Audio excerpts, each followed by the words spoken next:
WNBA action between two #1 over this year's Paige Bueckers taking on Caitlin Clark in the Fever. Early first quarter, Clark. Have you ever wondered what happens when two generational talents finally collide on the biggest stage? Have you ever questioned whether one player can truly rewrite history in a single night? The left wing ball was going her possessions later. The Bueckers pass, this time it's to the... The Indiana Fever roared into Gainbridge Fieldhouse with a purpose that cut through all doubt. This wasn't just another regular season tilt against a respectable Dallas Wings squad. This was the night Caitlin Clark and Paige Bueckers, the stories of two basketball lifetimes, met under the bright lights of the WNBA. Clark, whose every dribble has been dissected since her freshman year in college, had critics lining up to question whether her skills would translate. Bueckers, the smooth operator from UConn's storied halls, was portrayed as the gold standard of fundamentals. Last night, as the Fever put up a staggering 102 points to the Wings' 83, those narratives shifted, and the record books trembled. Easy lay, go. Under 6 minutes to go now. Catches and shoots knocks that one down. First quarter, Bueckers. Fall left, gets it to go off the glass. 7 points and 2 assists quarter. Same stat line from Clark after one frame. Second, up by 4. Clark on defense, knocking the layup attempt. Then big down the court, Sophie Cunningham with the... Right from the opening tip, Clark played like she had a point to prove. She exploded into action, pushing the pace end to end, looking for every inch of daylight. Her passes sliced through Dallas's defense as if they were made of paper, and her jump shot was deadly accurate. Paige Bueckers in the Wings scrambled trying to slow her down, but every physical play they threw at her backfired. Clark simply funneled their aggression into assists, threading the needle to teammates and creating easy baskets. The Fever's offense instantly hummed with a tempo that made the Wings look like they were playing catch-up in a high school pickup game. Finish on the other end. Fever go up 6. Couple possessions later, Indiana rolling. Cunningham, Tasha Howard later in the second. Clark. By the end of the first quarter, the Fever had set the tone.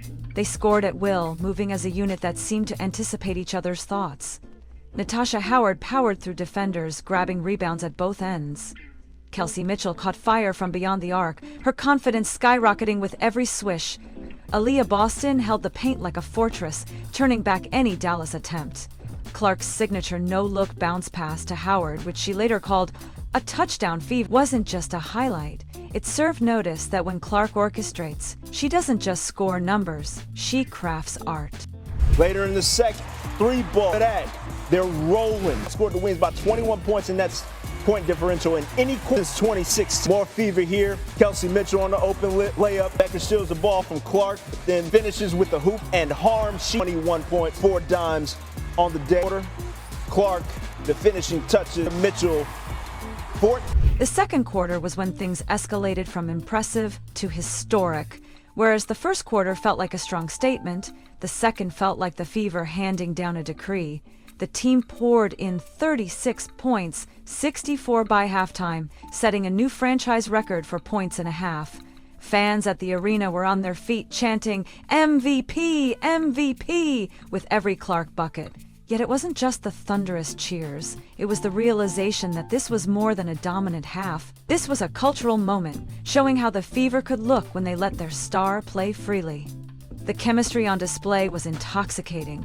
A pass here, a cut there, a backdoor lob for Boston, and then a pull-up 3 by Mitchell that felt like punctuation. Points, 3 dimes for Caitlin Clark. Indiana rolls them 1-80. Clark is the first points, 10 assists, and 5 steals season. It's her 17th career 10 assists, more such games. Every other Fever in franchise history. In that stretch, Clark wasn't simply racking up stats. She was building a legacy. Her court vision went beyond mere assists. She orchestrated a ballet of movement that left Dallas defenders grasping at shadows. Meanwhile, Bueckers, who had been praised for her defensive instincts, struggled to keep pace. Each time she tried to match Clark's intensity, Clark dodged a screen or slid a bounce pass, making Bueckers look hesitant. By the quarter's end, it was clear that while both players share a trajectory of greatness, last night's script was firmly centered on Clark's narrative. She is different. Ruocco and Rebecca Lobar with more on that case. you see the way Indiana played in a game like. The third quarter turned into a showcase of Clark's all-around brilliance. She threaded the needle on full-cap passes that hit teammates in stride. She snatched steals with the anticipation of a chess master foreseeing moves ahead. Each defensive play led directly to transition opportunities, and each transition was met with clinical execution. When Clark's fifth steal hit the scoreboard, the announcer's voice cracked with excitement. A five-steal game tied only by legends of the league. And each time she crossed half-cap, the crowd sensed another moment of magic was imminent. Nero Magic only spoke in loving Hebrew, but the reminder that only Hebrew could make good fields build created the moment by censuring the moment. Where there was just such incredible rhythm, low tenacity on the defensive end, and you start then about the heights of where they. Yeah, Indiana looked terrifically in that first half, the quarter where they scored 36. They were just able to get things done offensive end, but on the.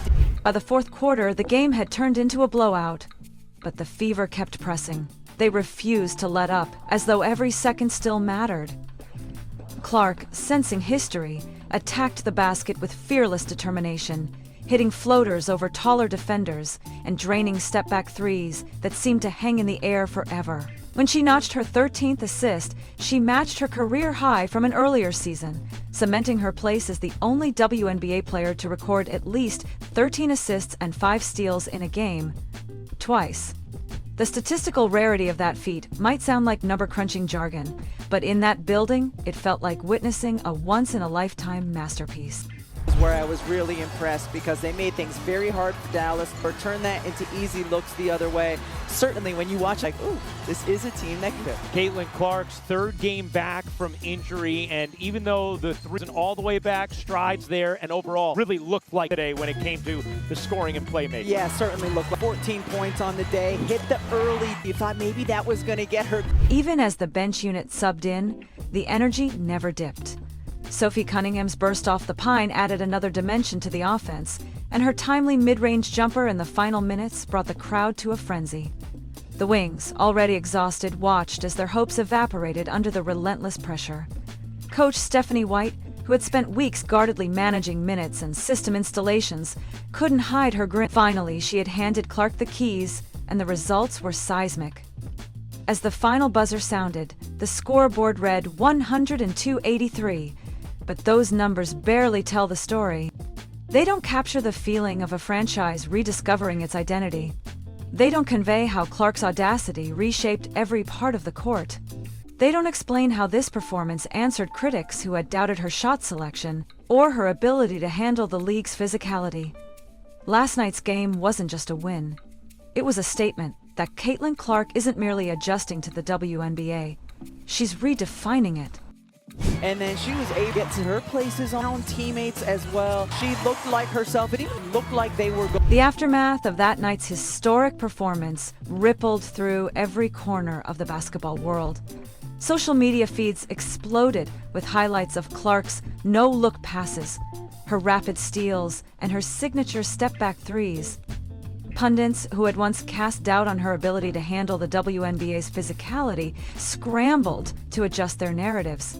Traditionalists, schooled in the belief that guard play must prioritize defense above all, found themselves nodding in grudging respect at Clark's two-way impact. Even fans of rival teams couldn't help but marvel at the sheer audacity of a rookie rewriting the league's record books before the season's midpoint. Behind the scenes, the Fever organization faced a sudden shift in priorities.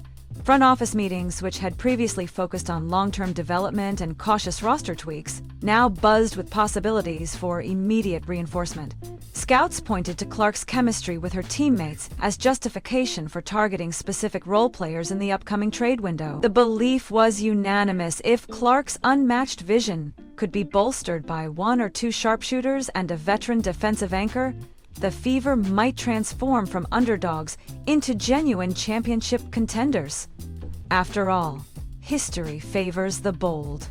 Going to and get past game Woodley on 14 assists. She probably 5 that looked just where her team. At Media Day, following the win, Stephanie White walked into the press room with the confidence of a coach who had finally seen her best player unleashed. White admitted that she had spent weeks wrestling with her own philosophy, uncertain whether to impose structure or let Clark's instincts guide the offense. Last night's game settled that debate. White revealed plans to adjust the team's practice focus, dedicating sessions to mastering high-tempo transition sets and spacing schemes tailored to Clark's gravity-defying range. The evolution of a coach, like the rise of a star, often hinges on moments of clarity. Meanwhile, across the league, opponents scoured the game film, desperate to find a blueprint for slowing Clark down. Teams debated whether to throw double teams full court or to blitz the point guard only in set plays. Some suggested assigning their premier defenders to shadow Clark, hoping that physicality could rattle her composure. Others theorized that strategic fouling might prove effective, forcing her to the free throw line under pressure. Yet those same voices conceded that last night's stat line, double digits in points, double digits in assists, and 5 steals, showed just how elusive Clark's brilliance can be. And she was finding them, just getting some really other members of the favor. And huge contributions across. Kelsey Mitchell with 20 efficiently. Natasha Howard, 8 of 9 points. Talked about Clark, and then Sophie Cunningham with third season with 5 players in double figures. The Indiana Fever, a 102-83 ever pro meeting between Caitlin Clark. Of Rebecca and Ryan to the Liberty hosting the Dream. In the stands, a new generation of young fans witnessed a changing of the guard. Girls who had grown up idolizing WNBA legends now found a fresh hero to emulate. Local youth leagues reported a surge in registrations, with players mimicking Clark's signature celebrations and long-distance pull-ups. The narrative passed from social media hype to tangible community impact. Basketball clinics in Indianapolis planned special camps themed around Clark's trademark moves. The sport, ever evolving, had found a cultural spark that promised to light fires in gyms across the country. On the wing side, the loss prompted serious soul-searching. Dallas coaches acknowledged that their game plan had failed to anticipate Clark's multifaceted attack. In private sessions, video breakdowns highlighted countless moments where defenders had hesitated or overcommitted, opening passing lanes that Clark exploited mercilessly. Wings management contemplated roster changes, considering a shift toward more size and length in the backcourt to provide greater resistance. It became clear that this defeat was more than a blip. It signaled a strategic crossroads for the franchise. One was a bit of a nightmare early as Alicia Gray passed from Sabrina Ionescu. Is it all the way back for the easy? At that point, it's just an 8-point. At the national level, broadcasters replayed the quarter in which the Fever scored 36 points, as if it were a championship-winning performance. Commentators drew parallels to the greatest offensive outbursts in WNBA history, placing Clark's night alongside legends who once dominated the All-Star stage. Analysts debated whether this rookie's audacity might represent a new archetype for elite guard play, a blend of scoring efficiency, unselfish playmaking, and defensive tenacity. The consensus: WNBA basketball had entered a bold new era with Caitlin Clark at its frontier. Meanwhile, among veteran players around the league, whispers circulated about the changing complexion of competition.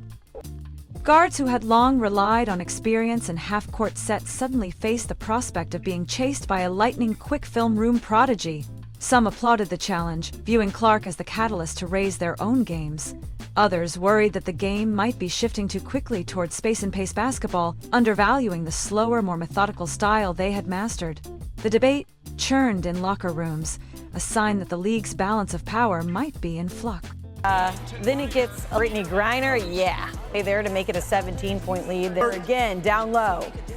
Caitlin Clark herself approached the days following the blowout with a grounded mindset. Behind closed doors, she insisted that last night's records were milestones, not endpoints. She continued her rigorous film study, seeking every small detail she could exploit. Her focus remained on incremental improvement, refining her footwork, tightening her handle under fatigue, and sharpening her defensive positioning. Even amid the roar of adulation, Clark demonstrated a traditional devotion to fundamentals. It was a reminder that behind the highlight reels lay hours of old-fashioned, solitary work. As word of Clark's dedication filtered through the Fever's locker room, teammates rallied around her example. Veterans like Kelsey Mitchell and Natasha Howard praised Clark's relentless work ethic, crediting it for their own resurgence of form. Younger players deferred to Clark in practice scrimmages, learning to anticipate her unspoken reads. The team's culture, once marked by fits and starts, began to coalesce around a shared belief. When Clark is in motion, the future feels within reach. That unity, more than any statistical achievement, promised to define the Fever's trajectory. Liberty trailed by 19. No WNBA team has overcome a 19. You know what? It does sound like a pretty challenge. We're going to make this our Ionescu there with the floater. Cuts to Stewie. Looking ahead, the upcoming road trip loomed large. Matches against Connecticut and New York promised hostile crowds and tough matchups. Yet the concrete evidence of Clark's capabilities offered both confidence and caution. While the Fever felt validated in trusting their rookie's vision, they also recognized that sustaining this level of play required collective buy-in. Coaches planned to simulate hostile environments in practice, training the team to maintain composure under duress. After all, greatness is rarely a solo act. Statisticians in the WNBA office updated their leaderboards with bated breath. Clark's night vaulted her into the top 10 all-time lists for rookie assists and steals, prompting league historians to re-examine how her early career compared to other game-changers. Names like Teresa Weatherspoon and Tiche Penicheiro resurfaced in conversations alongside modern greats. Yet the data told a singular truth. Clark's unique blend of offensive orchestration and defensive disruption placed her in uncharted territory. The numbers, as ever, made a compelling case. Off the glass, Liberty make it a 3-point game. Liberty down 2. Leonie Phoebus puts it on the wing. Liberty then. Liberty erased the 19-point deficit. They come all to lead by 2. Beyond the confines of basketball, the cultural implications of Clark's breakout reverberated. Media outlets from mainstream news to niche podcasts covered the story with equal fervor. Discussions arose about the role of college rivalries in shaping pro careers. Debates flared over the impact of social media fame on athletic performance. Critics who once dismissed women's basketball as a niche interest were now compelled to acknowledge its growing influence. Caitlin Clark, by setting records and commanding attention, had become a focal point for conversations that transcended sports. In the realm of endorsements and partnerships, brands sharpened their pencils. Clark's marketability, already significant after her collegiate feats, soared to new heights. Companies lined up with proposals ranging from lifestyle collaborations to tech endorsements. Yet Clark's camp approached these offers with deliberate caution, mindful of preserving authenticity. Traditional marketing wisdom emphasized a measured pace, ensuring that her on-court achievements remained the core of her appeal. In an age of rapid commercialization, that restraint stood out. After 3, then it's Phoebus again. She had 2 points. She was them in the second half. Stewie, 18 and 10. Come all the way back from down 19, 79 to 72. Meanwhile, youth basketball programs tapped into Clark's ethos. Coaches introduced drills emphasizing court vision and defensive anticipation, inspired by Clark's performance. Clinics encouraged players to practice passing without looking at their target, training peripheral awareness. Defensive drills focused on reading passing lanes and timing jumps. If you followed every dribble of this story, you know that basketball is more than numbers on a sheet. It's a living, breathing chronicle of ambition, skill, and moments that crystallize into legend. Caitlin Clark's historic night against the Wings was one such moment, a vivid flash in the tapestry of the sport. As the season unfolds, don't let these pages remain blank. Share your own reactions below and stay wired to catch every future chapter. If you're still buzzing from that 102.83 runaway, then hit subscribe, like this video, and drop a CC record breaker so the Fever Nation hears our roar. The next era of WNBA history is in motion. Don't miss a beat.